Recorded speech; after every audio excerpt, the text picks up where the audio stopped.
¿Qué tal, amigas y amigos? Bienvenidos a una lección más de la Biblia, clases de Biblia, y los felicito porque hasta ahora han dedicado por lo menos unas 7 horas para acercarse a la Sagrada Escritura, porque cada una de las lecciones dura un promedio de 1 hora, quizás un poco menos, pero creo que 7 horas dedicadas a la Sagrada Escritura bien valen la pena. Y los invito a que no se desanimen. Estamos llegando a la lección número 8 y al llegar a la lección número 10, después de todas estas introducciones, vamos a ir explicando cada uno de los libros de la Sagrada Escritura para que cuando los lean, pues lo puedan hacer sin ningún problema, entendiendo sobre todo el contenido. Lo más importante, recuerden que a veces estos libros están llenos de parábolas, de signos, de elementos poéticos, y lo importante es entender qué me quiere decir este libro. Bueno, contenido de tal libro, con eso nos vamos a hacer de alguna manera hasta cierto punto expertos en la Sagrada Escritura. Pero seguimos todavía con estos elementos, 10 clases de introducción a la Sagrada Escritura.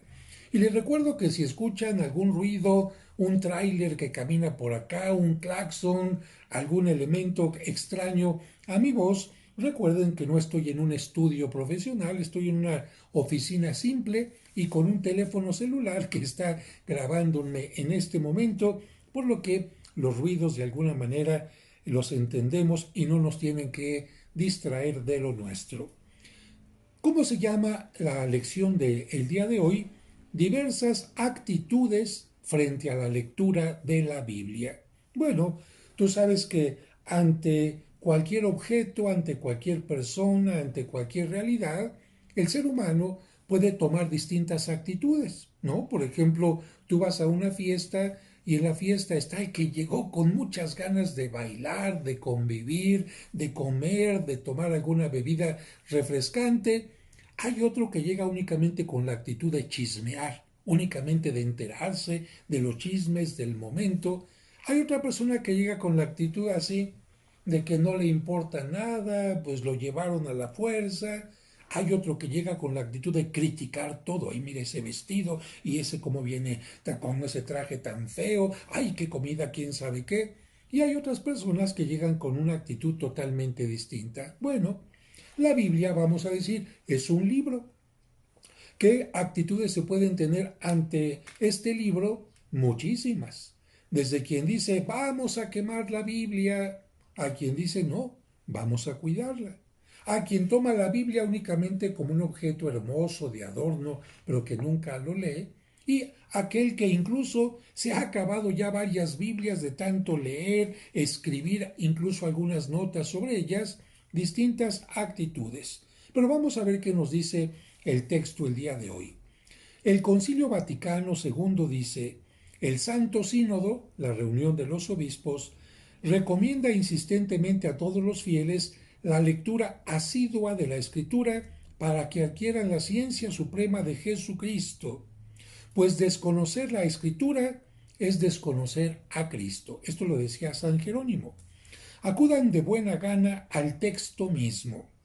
La liturgia tan llena del lenguaje de Dios, el culto que celebramos los cristianos se llama liturgia, en la lectura espiritual o bien en otras instituciones o con otros medios que para dicho fin se organizan hoy por todas partes con aprobación o por iniciativa de los pastores de la iglesia. Bueno, hasta aquí lo que te dice es que vas a escuchar la Sagrada Escritura en la misa, quizás en otra paraliturgia, quizás en alguna reunión, etcétera, pero hay que escucharla, hay que tener siempre acercamiento a ella. Y continúa el texto del Concilio Vaticano II. Recuerden que a la lectura de la Sagrada Escritura debe acompañar la oración para que se realice el diálogo de Dios con el hombre, pues a Dios hablamos cuando oramos, a Dios escuchamos cuando leemos sus palabras. Muy importante, porque si bien es cierto que algunos leen la Biblia simplemente como literatura, simplemente como libros antiguos para entender ciertos géneros y cosas así, nosotros como cristianos, como creyentes en Dios, tenemos que entender, si estoy leyendo la Sagrada Escritura es porque quiero comunicarme con Dios.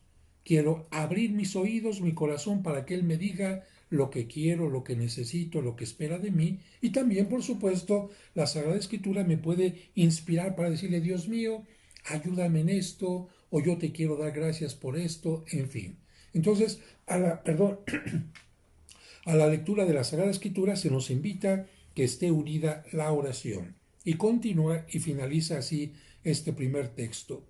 Que de este modo, por la lectura y estudio de los libros sagrados, se difunda y brille la palabra de Dios. Que el tesoro de la revelación encomendada a la Iglesia vaya llenando los corazones de los hombres. Hasta aquí el texto del Concilio Vaticano II. Veamos en esta lección 3 puntos. Primero, actitudes humanas frente a la lectura de la Biblia. Segundo, la actitud verdadera. Y tercero, utilidad de la lectura de la Biblia. Para aquellos que se preguntan, ¿y para qué me sirve? Bueno, vamos a comenzar con el primer punto, actitudes humanas. La Biblia se puede leer por su valor cultural. A través de sus páginas encontramos material abundante para conocer las leyes, costumbres, actuaciones y ritos de los pueblos antiguos, especialmente del pueblo de Israel. Este enorme material nos da pie para hacer estudios comparativos con otras razas y pueblos y para estudiar la enorme influencia que los hechos bíblicos han tenido en toda clase de personas. Así que como un elemento cultural, si no quieres al principio tener un acercamiento espiritual o si no eres creyente, bueno, la Biblia te va a informar de cómo se pensaba, cómo se vivía, cómo se organizaba, en qué creían, cómo eran los cultos en aquellos determinados tiempos. Por lo menos te dará un acercamiento a la región de Palestina o algunos elementos también de pueblos que luchan contra otros en esta parte de lo que conocemos como la tierra prometida. A nivel cultural es una buena opción. Pero hay otras actitudes. Segundo punto, la Biblia se puede leer por su valor histórico. En la escritura hay libros históricos, aunque no todos son históricos. Ya hemos dicho que algunos son poéticos, otros son simbólicos. Hay libros históricos que nos narran muchos episodios del pueblo de Dios y de otros pueblos, al mismo tiempo que nos dan noticias de personajes que los gobernaron y sobresalieron. Especialmente si queremos estudiar la vida de los países del Oriente Medio, es imposible prescindir de la Biblia. Además, la Biblia tiene una ventaja sobre cualquier otro escrito, que es el libro más antiguo que se conoce. Ya aquí, a nivel histórico, es interesante, ¿no? El libro más antiguo que se conoce. Detalle importante que avalan sus páginas. Hay muchos datos históricos sobre las civilizaciones persas, egipcias, meda, babilónica y romana que a no ser por la Biblia nunca se hubiera sabido. Porque la Biblia nos habla no solamente del rey David, que vivió en Israel, sino también algo del rey Nabucodonosor de Babilonia, o de Ciro el Grande, que era un rey persa, o también de aquellos reyes antíocos que sucedieron a Alejandro el Magno. Así que la Biblia a nivel histórico también es importante. Punto 3. La Biblia se puede leer por su valor científico. Y alguien diría, ah, caray, padre, usted nos dijo que Dios no habla en la Biblia con elementos científicos. ¿De qué se trata? Pues vamos a leer, mira. En estos tiempos en que los estudios filosóficos, etnográficos, arqueológicos han adquirido tanto interés, la Biblia está resultando una fuente de investigación incomparable, habiendo en ella estilos y géneros literarios distintos a los nuestros, y lenguas tan diferentes como costumbres tan extrañas a las nuestras, es natural que despierten curiosidad de los especializados en estos temas. Los estudios geológicos e incluso astronómicos tienen también a la Biblia como fuente de consulta. Bueno, y aquí vamos a referirnos a esto concretamente. Por ejemplo, La arqueología es una ciencia que trata de encontrar información del ser humano a través de enterramientos, vasijas, yacimientos que se han encontrado de alguna ciudad, algunos escritos, en fin. Bueno, pues la Biblia está ayudando a algunos arqueólogos, por ejemplo, a buscar algunas ciudades mencionadas en la Sagrada Escritura. Y aquí se mencionaba, por ejemplo, que junto al mar de Galilea, llamado también lago de Cafarnaún, lago de Tiberíades, estaba tal ciudad. Bueno, ellos van, de acuerdo con la Biblia, buscan y ¿qué crees? Han encontrado ciudades para indicarnos que lo que menciona la Biblia sobre historia es verdad. Número 4. La Biblia se puede leer por su solo valor literario. La Biblia encierra un monumento literario de gran belleza y contenido. Le cabe el mérito, entre otras cosas, de tener entre sus páginas el libro de Job, considerado como el primer drama humano que se haya escrito en el mundo. Fíjate, qué interesante.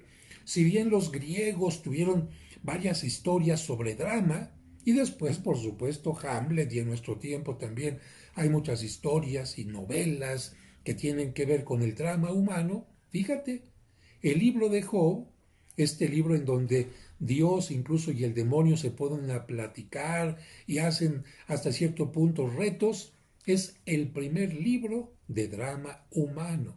Así que si no lo vas a leer por el mensaje, por lo menos léelo, porque se trata de el primer libro considerado que tiene el primer drama humano que se haya escrito en el mundo. Y los Salmos, la colección poética más antigua de la historia. Así que si alguien te pregunta o si tú en alguna reunión quisieras pasar así como por muy erudito, ¿y saben ustedes cuál es la colección más antigua históricamente de poesía? Y algunos van a decir, ay, pues no, la verdad no sé cuáles son, no sé dónde está. Y tú vas a decir los 150 salmos de la Biblia. Porque recuerda que los salmos, aunque tocan temas históricos, son libros poéticos. Incluso fueron escritos para ser musicalizados. Y hay trozos literarios y poéticos de todas las clases y estilos. Y aquí nos habla de una nota también muy interesante sobre el Cantar de los Cantares. Libro de Cantar de los Cantares que incluso fíjate que en algún tiempo la gente decía, ese está prohibido. ¿Por qué? Ay, es que está muy candente, está muy picoso, está muy erótico. ¿Por qué? Pues porque habla de un hombre que le dice a la mujer, quiero llevarte al lecho. Y la mujer le dice, sí, llévame contigo y bésame. Ay, ay, ay, ¿qué es esto en la Biblia? Yo creo que esto lo metió alguien contrario a la fe. No, no, nada que ver, nada que ver. El libro de los Cantares es un libro muy hermoso que además sirve de inspiración para muchas de las letanías de la Virgen María. Ahorita no me detengo aquí, ojalá algún día pueda dar mi curso de iconografía mariana para hablar de eso, pero ahorita no me salgo del tema. Pero dice aquí, miren, léase, por ejemplo, el Cantar de los Cantares, tierno, amoroso y encantador. Fíjense qué bonito, porque este libro del Cantar de los Cantares es un libro en que simbólicamente se habla de la relación de Dios con su pueblo. ¿Quién va a ser el hombre en esta narración? Dios. ¿Quién va a ser el pueblo? La mujer. Y Dios este libro lo utiliza para hablar en forma amorosa, en forma, como diríamos, pasional incluso, de su amor por el pueblo de Israel. Qué hermoso es cuando dos personas se aman, qué hermoso es cuando dos amigos se son fieles, qué hermoso es cuando Dios es fiel y su pueblo también es fiel a Dios. Pero también nos dice, ¿qué tal leer la historia de José vendido por sus hermanos? Incluso hasta ya han hecho un musical, José el Soñador, de esto. Fíjate qué interesante. El canto de Débora, la profetisa de Israel. Qué interesante que también en ese tiempo ya había mujeres líderes. Háblame tú de algún libro de la antigüedad en donde se hable de mujeres líderes dándoles toda la fuerza que tiene Débora. Va a ser difícil que lo encuentres. También las lamentaciones del profeta Jeremías sobre Jerusalén envuelta en ruinas. Aquí es muy interesante este libro porque ¿qué sentirías tú si vieras que llegan enemigos y destruyen la ciudad donde vives totalmente, que queman el templo al donde acudes normalmente y se llevan a la gente al exilio? Bueno, exactamente esta lamentación de Jeremías es interesante porque nos habla del dolor humano de perder algo importante y valioso y sobre todo no por un simple hecho, sino porque la gente ha ocasionado esa destrucción. La gente por su mala conducta ha ocasionado eso y eso te hace preguntarte, caray, ¿y no estaré haciendo yo con mi vida algo que me esté trayendo calamidades? Los trozos del más grande poeta bíblico Isaías sobre la viña, porque Isaías habla poéticamente sobre el pueblo de Israel como si fuera una viña. Y nos habla de otros elementos más también que son interesantísimos, como por ejemplo el libro del Apocalipsis, que está lleno de signos y que podría permitir una película de estas con efectos especiales y bajan caballos del cielo y se escuchan trompetas estereofónicas y del mar sale un oso y sale un león. Fíjate, elementos interesantísimos, claro, no hay que quedarnos solamente con lo externo, con lo simbólico, sino llegar al contenido. En todo tiempo y lugar, incontables personas, dice aquí, han tenido inspiración de la Biblia por su valor literario. Y aquí podemos decir, a ver, ¿cuántas pinturas conoces tú de artistas que hicieron escenas de la Biblia? Puedes encontrar a grandes pintores que se inspiraron en esto. ¿Cuántos poetas? ¿Cuántos músicos también se han inspirado en historias de la Biblia? Y ya te he dicho también cuántas obras de teatro e incluso películas. Ahí tienes los 10 mandamientos, tienes Quo Vadis, tienes la Pasión de Cristo, tienes muchísimas historias como la del rey David bailando delante del arca de la alianza. Y un ejemplo de estos podrían ser Dante en la Divina Comedia, Miguel Ángel, por supuesto, el Juicio Final, la Capilla Sixtina, el Greco, que pintó a los apóstoles y muchas escenas más, Bach en sus pasiones, en sus oratorios, Pascal, Dostoyevsky y muchos otros más. Y dejamos este punto de la Biblia que se puede leer por su valor literario y vamos ahora a la Biblia también se puede leer por curiosidad y hasta con mala intención. Sí, fíjate qué interesante. Por curiosidad, ¿quién duda que en la escritura hay narraciones y escenas bien curiosas que entretienen y distraen? Cualquier trozo histórico se presta a ello. Y bueno, a nivel de curiosidad, ¿y dónde habrá quedado el arca de Noé? Y si es cierto que está en el monte Ararat, ¿y qué pasó con Sodoma y Gomorra? Están debajo del mar muerto. A ver, vamos a leer. Bien, y hasta con mala intención. En realidad, en la escritura hay algunas escenas donde se relatan descripciones un poco fuertes sobre excesos y pecados. Y si uno quiere mirar en ellas el lado negativo, pues fácilmente lo encuentra. Como por ejemplo, ¿qué? A ver, uno de los hechos que escandalizan a muchos en la Biblia.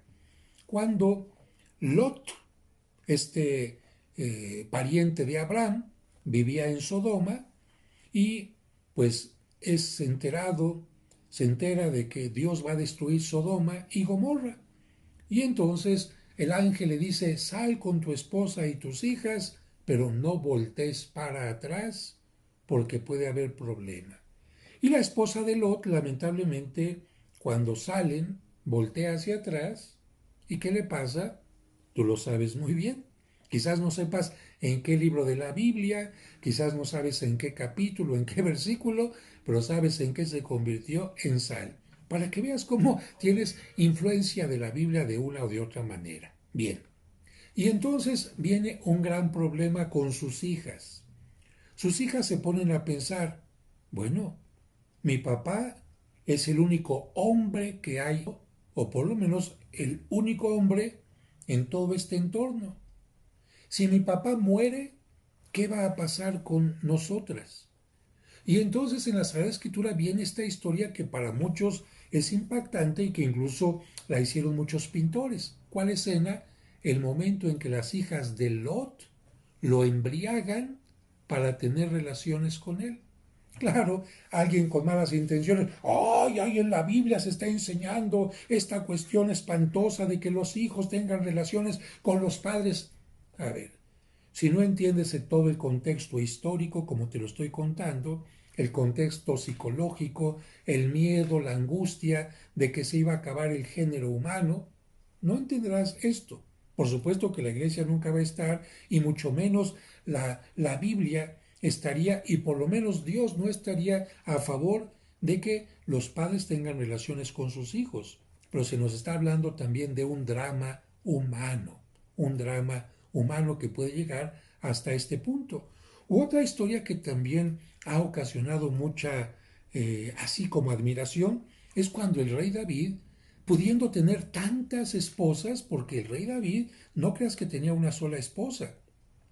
Esto de tener una sola esposa en la Biblia vendrá mucho tiempo después, especialmente en tiempos de Cristo, pero antes los reyes especialmente podían tener muchas mujeres. Y aquí lo interesante es que el rey David, pudiendo tener muchas mujeres, le echa el ojo, como se dice popularmente, a una mujer casada. Y no solamente eso, casada con uno de sus mejores generales. Y no solamente eso, la lleva con él y queda embarazada. Y cuando la mujer queda embarazada, Betsabé, David, para disimular y para que no haya ninguna situación, manda de una de otra manera que asesinen al esposo y se queda con la mujer. Imagínate, qué delicado, qué delicado. Así que si alguien quiere leer la Biblia buscando únicamente cosas negativas, lo puede hacer, ¿eh? Lo puede hacer y por supuesto va a quedarse impactado. Por eso dice aquí, y si uno quiere mirar en ellas el lado negativo, pues fácilmente lo encuentra, pero los autores bíblicos no narran esos hechos con la finalidad malsana. Los narran para que se vea que aún en medio del pecado aparece la voz de Dios que llama al hombre hacia el camino del bien.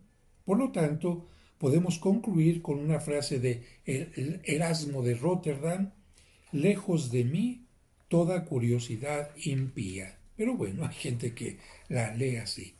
Vamos ahora a ver la actitud religiosa. Ya vimos primero las actitudes humanas que se pueden tener ante la Biblia. Ahora, a la actitud religiosa.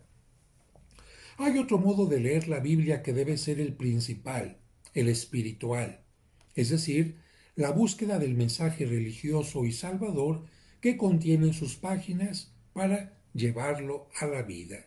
Voy a leer la Biblia no por curiosidad, no por inspiración, no por aspecto literario, no por aspecto cultural, sino para llevar a mi vida este mensaje. Esta es la actitud esencial, la que en definitiva debe adoptar todo cristiano auténtico. Las otras actitudes son también lícitas, pero son accidentales y deben ser como medio para llegar a la meta. Lástima que algunos nunca llegan a la meta, el convertir la lectura de la Sagrada Escritura en algo interior. El mensaje espiritual o religioso de las Sagradas Escrituras es doble. ¿Cómo que doble? Sí, porque la Biblia te habla a ti a nivel personal, pero también la Biblia puede hablar también a nivel comunitario. ¿Qué te quiere decir a Dios a ti a nivel personal, pero también a la comunidad que está escuchando la palabra de Dios? Porque muchos problemas no son provocados por una persona, sino por la comunidad. Muchos pecados no son solamente individuales, son también comunitarios. Hay personas que cometen un pecado comunitario como la corrupción. Si no hubiera alguien que corrompe, que da la mordida, como se dice en México, entonces no había alguien que se dejara corromper. ¿Mm? Un pecado comunitario es, por ejemplo, el narcotráfico, porque hay alguien que empezó a venderlo, a comprarlo, hay alguien que empezó a matar para tener tal plaza, en fin, no es el pecado de una sola persona. Es que yo me drogo y ya. No, ese pecado de que tú te drogas, cuando tú consigues drogas, tiene que ver con quién la vende, quién la siembra, quién la prepara, cuántas vidas se tienen que quitar para que esa droga no esté luchando un grupo por otro y muchas, muchas cosas más, ¿no? Primero, aspecto personal, es decir, dirigido al hombre en la totalidad de su ser, con el fin de darle la felicidad temporal y eterna. Para ello, Dios se nos presenta como creador y como padre. Qué bonita esta parte. Dios se te presenta como alguien que ha creado todo, pero no solamente como alguien lejano a ti, alguien que hizo las cosas y después las abandona. No. Aquí en este caso, alguien que ha creado y también se da a conocer como un ser amoroso. Pero vamos a leer. Como creador, lo vemos principalmente en las primeras páginas del Génesis, en que el escritor presenta a Dios tomando sus manos un poco de barro, en sus manos un poco de barro, hasta darle la vida, soplarle y hacerlo a su imagen y semejanza. Todo esto para decirnos que nos hizo con especial cuidado y consideración, de una manera distinta que a las demás criaturas, y que por lo tanto eres, una obra especialísima de su amor. Tú no eres un accidente de la naturaleza, tú estás creado por Dios y eso ya te hace un ser maravilloso. Como Padre, es el Señor que se preocupa por cada uno de nosotros y que se acerca al hombre, a ti, porque nos ama y quiere que seamos en verdad hijos suyos. Y porque se preocupa de nosotros y se acerca a nosotros y nos ama de verdad, nos envió a su Hijo, Jesucristo, palabra suya, que tomó nuestra propia naturaleza.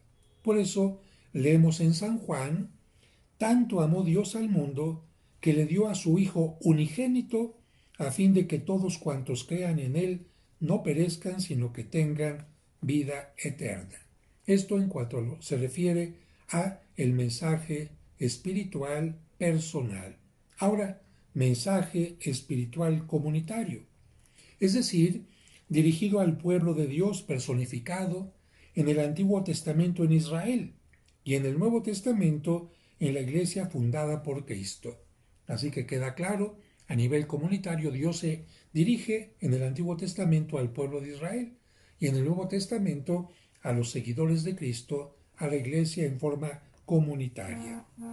Este pueblo será el encargado de transmitir al mundo el mensaje espiritual y salvador a través de sus profetas y apóstoles, para que ese mundo, salido también de la mano de Dios, no perezca, sino que se salve. Dios se dirige a la comunidad y quiere que la comunidad también sea encargada de llevar este mensaje a más personas. En el Antiguo Testamento, a través de los profetas; en el Nuevo Testamento, a través de los apóstoles; y en nuestro tiempo, a través de cada uno de los cristianos. Nota: dado el destino especial comunitario que tiene la palabra de Dios, es altamente provechoso que sea leída y escuchada e incluso comentada en reuniones de grupo en comunidades cristianas. Esto es muy interesante porque mucha gente a veces va a la misa, escucha la palabra de Dios, escucha, por ejemplo, lo que el sacerdote explica de la palabra de Dios, pero hasta ahí se queda. Falta la retroalimentación. ¿Te imaginas que toda la gente que está en misa escucha la misma palabra de Dios, pero a cada quien Dios le dice algo distinto de acuerdo a sus circunstancias, de acuerdo a su experiencia, de acuerdo a lo que está viviendo? Por eso es muy importante que cuando se pueda, se tenga una reunión comunitaria y a ver a ti qué te dice este texto y a ti y a ti, y al escuchar los comentarios de los demás se enriquece maravillosamente la propia experiencia. Esta es la principal postura que tenemos que tener al leer la Sagrada Escritura: actitud religiosa, personal y comunitaria. Tercera pregunta, ¿para qué leer la Biblia? Es decir, ¿para qué sirve? Utilidad. La Biblia realmente interesa por sus muchos valores culturales, históricos, científicos, literarios y religiosos, pero sobre todo la Biblia interesa por su enorme utilidad. San Pablo nos dirá que toda escritura inspirada por Dios es útil para enseñar, para reprender, llamar la atención, para corregir, para instruir en la justicia, para que el hombre de Dios esté en forma, equipado para hacer toda obra buena. Vamos a buscar también aquí estos elementos. En primer lugar, la Biblia es útil para buscar un provecho personal interior.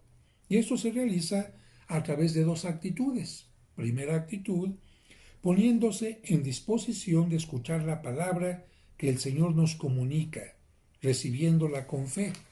Efectivamente, la Biblia, dijimos, es como una carta viva y actual que el Señor nos envía porque desea dejarse oír con el fin de comunicarse con nosotros. Él es quien nos habla, nosotros somos sus escuchas. Y aquí me detengo un momento. La clase es corta, así que me detengo un momentito aquí. Imagínate que llega una persona y quiere hablar conmigo, ¿no? Y la persona está, hable y hable y hable y me está contando su vida y sus problemas y algunas cosas de su pasado, algunas reflexiones, hable y hable. Y yo, mira, estoy volteando para allá, estoy viendo mi teléfono celular, estoy escribiendo, estoy llamando por teléfono. ¿Tú crees que voy a poder tener comunicación con esta persona? Pues evidentemente que no. ¿Por qué? Porque la persona se está dando cuenta, en primer lugar, que no me interesa lo que me quiere decir. Mi actitud está siendo cerrada, no está siendo una actitud abierta. En cambio, si simplemente yo volteo a verla y veo los ojos de la persona y voy asintiendo lo que me dice y digo, ah, caray, etcétera, la persona va a sentir que le estoy poniendo atención. Esto sucede con la Sagrada Escritura. Mira, como sacerdote a veces cuando uno está celebrando la misa, aunque no sabemos lo que pasa en cada cabeza, pero a veces por los gestos externos, por las posturas externas, podemos imaginarnos algo. Está la palabra de Dios, primera lectura, y alguien por acá está leyendo la hojita, dándole vuelta, etcétera, viendo el reloj. Tú dices, esta persona está con una actitud abierta para decirle a Dios, Señor, ¿qué quieres decirme hoy? No. Otras personas que llegan a la Sagrada Escritura, a la Biblia, perdón, a la misa, a media misa, cuando ya está quizás media lectura, ¿tú crees que vienen con esta actitud, se prepararon internamente para escuchar? O bien, los que digo yo que a todo le dicen que sí. ¿Por qué? Porque ya empezó la misa y están porque se durmieron. Yo no sé si estaban muy cansados, claro, si estaban muy cansados y el sueño los venció, pobrecitos de ellos, a lo mejor tienen mucho trabajo y uno no se mete. O bien con aquellos que lamentablemente se la pasan viendo cómo está vestida una persona u otra. Yo me pregunto, ¿esta actitud es la correcta en la que la persona está tratando de leer la palabra de Dios, escucharla como si fuera una carta viva? No. Y la segunda parte que tiene aquí, la primera actitud y la segunda actitud, la segunda es tratando de cumplir, mejor todavía, de vivir lo que el Señor nos ha hablado y nosotros hemos logrado captar. Esto es lo importante, porque de otra manera no va a producir fruto en nosotros. Si la palabra de Dios, por ejemplo, en la Cuaresma nos dice, arrepiéntete, conviértete, mejora tu vida, corrige tus errores, y yo después de eso sigo aferrado a mis caprichos, aferrado a mis pasiones, ¿de qué sirvió que la palabra de Dios me haya hablado? Es como incluso si una persona va y paga la terapia con el psicólogo y el psicólogo le hace ver sus errores y le hace ver un camino que puede seguir, en fin. y aquel paciente no hace caso, o como alguien que va con el médico porque le duele todo y el médico le dice, mire, aquí está la receta, va a tomarse este, es el tratamiento, y la persona pues no compra los medicamentos, o los compra pero no se los toma, o los toma combinados con cosas que hacen daño, ¿de qué sirve? Si te das cuenta, esta actitud responsable de preguntarse qué me quiere decir Dios y aplicarla es la más importante. Otro punto importante de la utilidad de la Biblia es útil para conocer la persona de Cristo y su obra redentora, para amarlo más intensamente y a través de él lograr conocer mejor al Padre. Y aquí me detengo nuevamente un poquito. Si yo estoy en un consultorio esperando que me atienda el médico y está una persona junto a mí y quizás la persona me dice buenos días y yo con un tono seco buenos días o ni siquiera la volteo a ver buenos días, ¿tú crees que va a existir la posibilidad de que yo conozca a aquella persona? Lo más seguro es que no. En cambio, si yo le digo, buenos días, ¿cómo está usted? Ya, el saber que está bien, o me va a decir, pues no tan bien porque me duele esto, ya empiezo a conocerla. Ay, ¿desde cuándo le tiene el padecimiento? Ah, desde hace 3 meses, ya conozco más. ¿Y por qué le surgió? Pues porque me alimentaba así, o porque tuve una caída. Fíjate, ya empieza el conocimiento. Y si después la relación y la siguiente cita me lo vuelvo a encontrar, me la vuelvo a encontrar, y empieza, ¿cómo está? ¿Cómo sigue? Y empezamos a hacer migas, como se dice en México, empezamos a tener un diálogo cada vez más. Para mí esa persona ya no va a ser desconocida. A lo mejor hasta le puedo tener aprecio. Y hay personas que se han conocido en el metro, se han conocido en un supermercado, se han conocido en un consultorio y han terminado casadas o terminado siendo muy buenos amigos. ¿Por qué? Porque se estaba abierta a esta comunicación. Ahora, ¿cómo voy a conocer yo a Jesucristo? Dime tú. Si la Sagrada Escritura es la mejor forma de conocerlo, si yo escucho lo que él, ¿verdad? Leo lo que él predicaba, sus enseñanzas, sus llamadas de atención, los valores que predicaba, etcétera. Aquí conozco a Jesucristo. Yo no voy a poder conocer a Jesucristo de una manera más profunda porque veo una película. Claro, hay muy buenas películas sobre Jesucristo, sobre la vida de Él, pero muchas otras tienen tanta fantasía que a lo mejor me pueden alejar de Él, como las películas del Niño Dios, que tienen tanta fantasía, tanta, que al final ya en lugar de conocer a Cristo realmente me alejé de Él. Hay películas incluso que presentan a Cristo como si fuera un gay o como si fuera un revolucionario o como si fuera simplemente un humano. Y esto evidentemente no es lo que la Sagrada Escritura me está mencionando. Es lo que han escrito de Jesucristo otras personas de nuestro tiempo o de otro tiempo, pero no es la Sagrada Escritura. Así que si yo quiero conocer a Jesucristo, su obra y amarlo, tengo que acercarme a la Sagrada Escritura. Dice aquí, el Papa Benedicto, en su encíclica Spiritus Paraclitus, hace suyas estas palabras de San Jerónimo. San Jerónimo, tú ya lo conoces bien, te dije que fue el que escribió, el que tradujo la Biblia del griego y del hebreo al latín. ¿Qué decía San Jerónimo? Yo cuando leo el Evangelio y leo allí testimonios de la ley y testimonio de los profetas, solo a Cristo considero. Así vi a Moisés, así vi a los profetas de suerte que entendiera que hablaban de Cristo. No censuro la ley ni censuro a los profetas, antes bien alabo porque predican de Cristo, y cuando los leo encuentro en ellos el camino para acercarme a Cristo. ¿Qué es lo que intenta decir aquí San Jerónimo? Que todo el Antiguo Testamento fue como un trampolín para entender a Cristo, para llegar a Cristo, que los 10 mandamientos que Dios le entrega a Moisés serán la base del nuevo mandamiento que Cristo nos viene a traer, que cierta manera de relacionarse con Dios va a ser el trampolín para que Cristo nos diga cómo nos relacionemos de la mejor manera. Así que si queremos conocer a Cristo y su obra, hay que leer la Biblia. Tercer punto, la Biblia es útil para propagar a los demás el mensaje salvador que hemos escuchado y vivido. Momentos antes de subir Jesús a los cielos, les encomendó a sus discípulos: me ha sido dado todo poder en el cielo y en la tierra. Vayan, pues, y hagan discípulos a todas las gentes, bautizándolas en el nombre del Padre y del Hijo y del Espíritu Santo, y enseñándoles a guardar todo lo que yo les he mandado, y sepan que yo estoy con ustedes hasta la consumación de los siglos.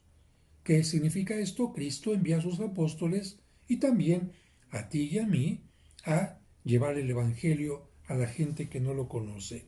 Otra cita. Y les dijo: vayan por todo el mundo y proclamen la buena nueva a toda la creación. El que crea y sea bautizado se salvará. El que no crea se condenará. ¿Qué significa esto?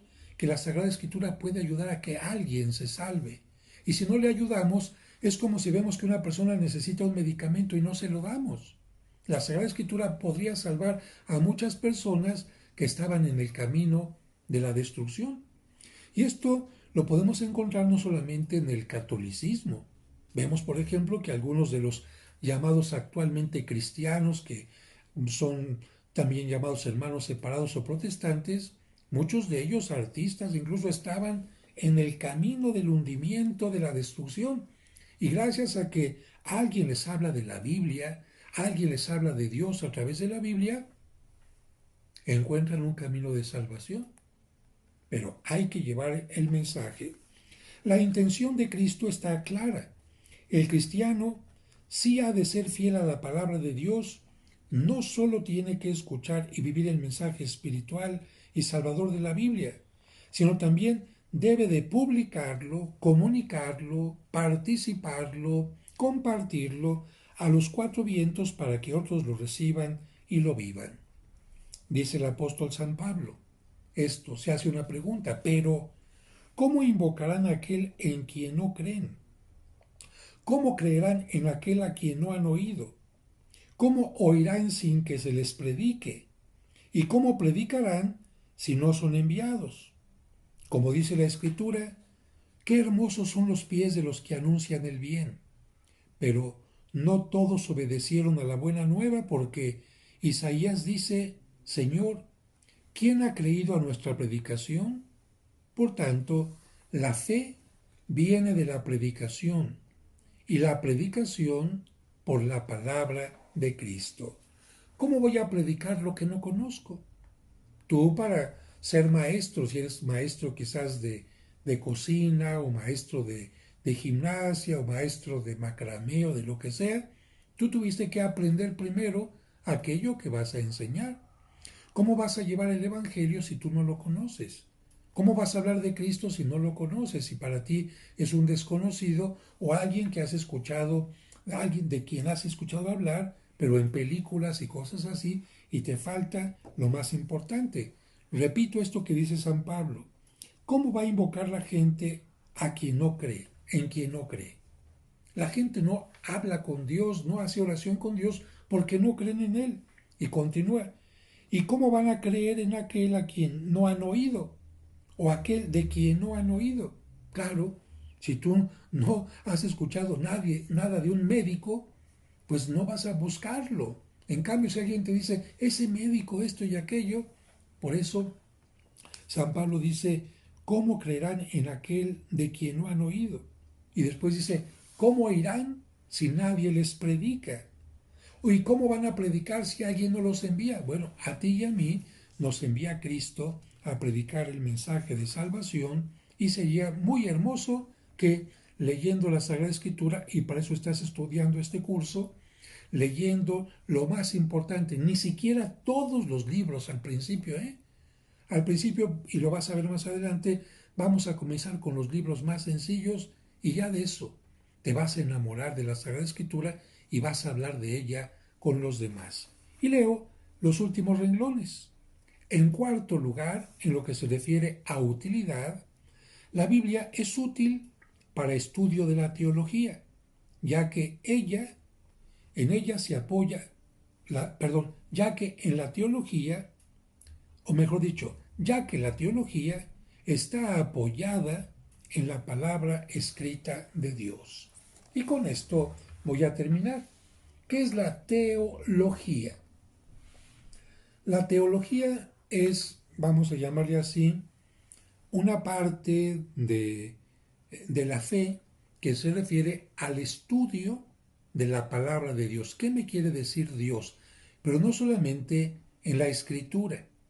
La palabra teo en griego significa Dios, logos, palabra, teología, tratado sobre Dios, estudios sobre Dios. Pero aquí viene algo muy importante. A ver, la Sagrada Escritura nos habla, por ejemplo, de los experimentos con embriones humanos. No. La Sagrada Escritura nos habla, por ejemplo, de seres que puedan existir en otros planetas. No. La Sagrada Escritura nos habla, por ejemplo, de los trasplantes. No. Pero estas situaciones que te estoy hablando, cuestionarnos si existen seres en otros planetas, Dios los creó, por supuesto, si Dios es el creador de todo, entonces Dios tiene interés en que ellos también se salven. Les enviará a ellos un Mesías si ellos pecaron en algún momento. En el caso de los experimentos genéticos, ¿qué nos dice Dios a través de eso? ¿Se vale experimentar?